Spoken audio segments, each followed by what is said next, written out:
భూమే సర్వం, ఈ భూమే తెలంగాణ సార్వభౌమాధికారాన్ని తెచ్చిపెట్టింది.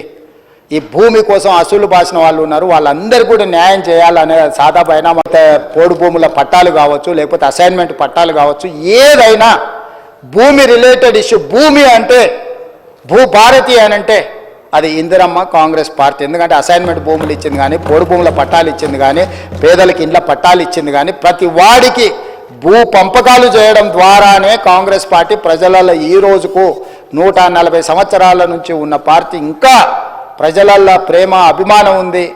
ఇందిరమ్మ పేరు తలుచుకుంటున్నారు అని అంటే ఈ భూమి యొక్క హక్కులను పేదవాళ్ళ కోసం కాపాడడం వల్లనే.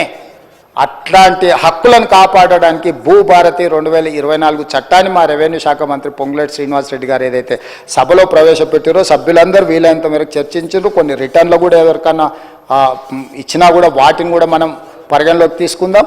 అన్ని రకాలుగా ఒక మంచి చట్టం చేసుకుందాము. ఈ మంచి చట్టంలో అందరినీ ఇప్పటి కూడా నేను విజ్ఞప్తి చేస్తున్నా, ఇవాళ సాయంత్రం వరకు బీఆర్ఎస్ఓ లేదన్నా రిటర్న్ డాక్యుమెంట్ సబ్మిట్ చేసినా కూడా తమరు అనుమతి ఇవ్వండి. ఒకవేళ అసెంబ్లీ సెక్రటరీ గారికి వాళ్ళు ఏదైనా పంపించిన అందులో ఏదైనా విలువైన సూచన ఉంటే అధికారులకు కానీ నేను మంత్రి గారికి కానీ అడుగుతున్నా.